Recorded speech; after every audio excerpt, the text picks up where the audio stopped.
Sure. The CFSAC will develop a strategic plan for CFS research.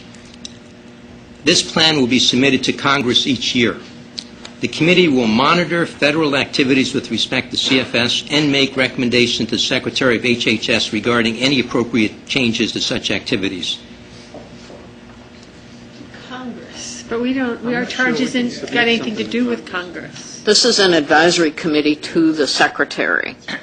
And I think historically departmental advisory committees get engaged in agencies or in departmental strategic planning processes, but I'm not aware of any that's specifically charged with strategic planning around. I don't know all 150 advisory committees, so I could be wrong. But to develop a strategic plan, particularly on something as narrow as research, where there are many advisory committees interacting with overall research planning, the institutes at NIH, CDC centers, everyone has strategic planning underway. I think articulating a more concrete role to position CFSAC to participate or to engage where relevant in those processes, I think would be more consistent with roles that the Federal Advisory Committee Act envisions, versus having the advisory committee take on that role of being the strategic plan. Because just think, everybody could point at the advisory committee and say, that's your job.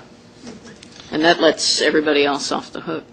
Jason? Would it be possible to get Kim to offer some clarification? I remember reading in some of the public comment parallels to, I think it was autism, and some people commenting that we should try and emulate that committee process, and I'm not familiar enough. I don't know if Kim can offer more insight into that so that we can have this discussion more robust.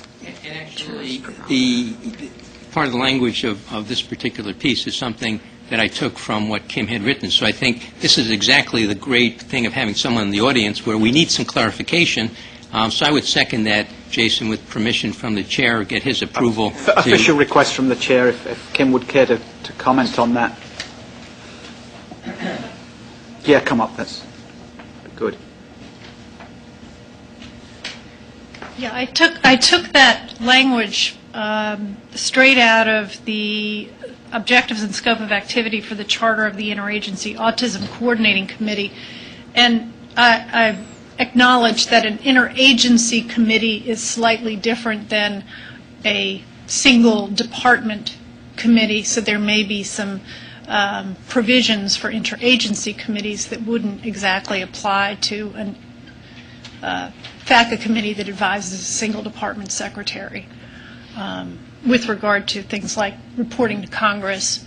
But certainly the idea was consistent with other dialogue that's been heard this morning about the need to not just do one-off type recommendations that may not have any greater sort of framework to fit into, and I think Mike's made this point in the past as well, that there should be some sort of overarching template that everything is trying to fit into and to work toward.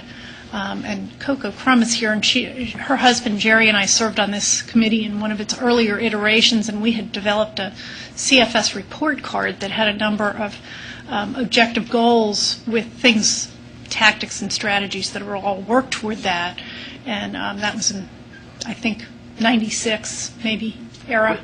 We've talked about interagency committees in this group, haven't we? And we've made suggestions that to the secretary that they might consider forming one.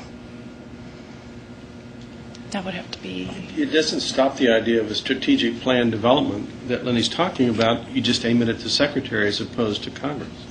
It's probably going to be better heard anyway, going to a single individual than a whole lot more people who maybe it's not high enough on their radar screen to pay attention to.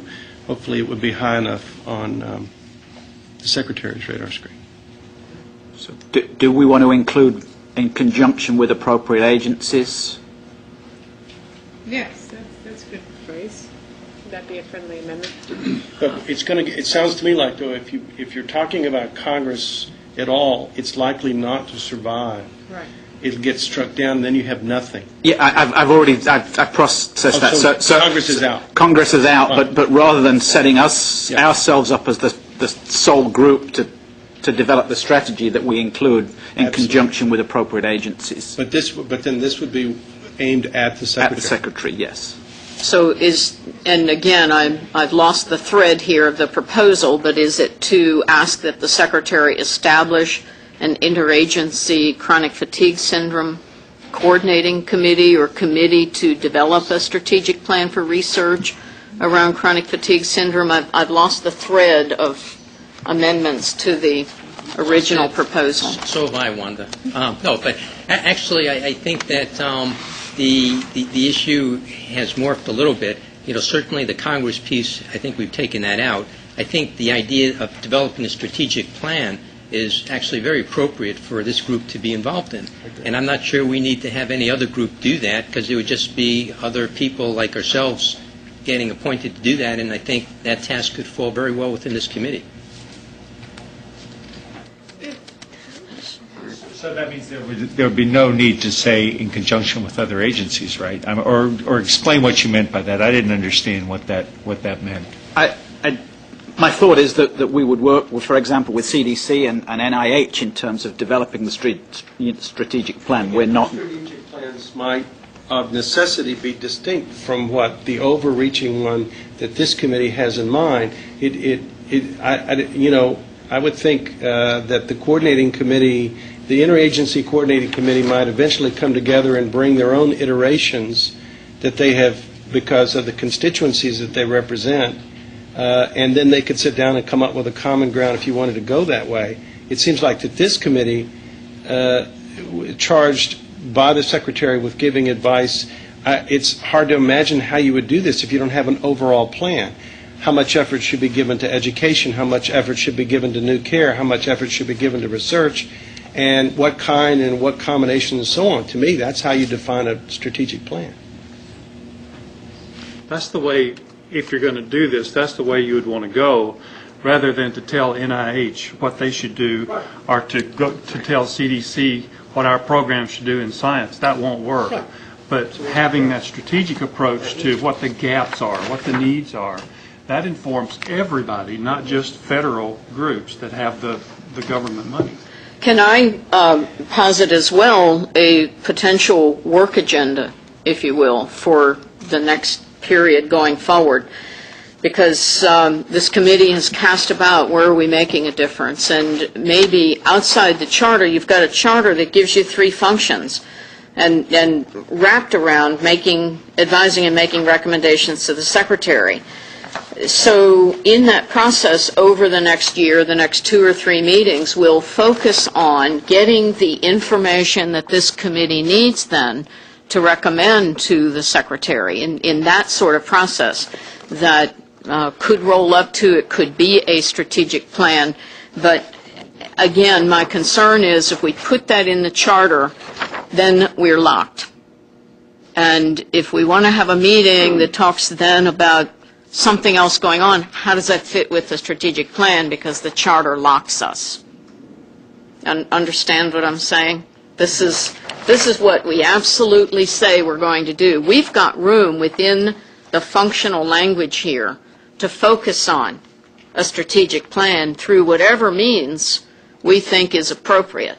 And if it means requesting that the Secretary consider resources for this committee, blah, blah, blah, blah, or whatever an appropriate recommendation might want to be, that is already articulated and permissible in the function that's provided. But I'm just a little leery about locking a committee through its charter into a sole and narrow focus, as badly needed as that might be.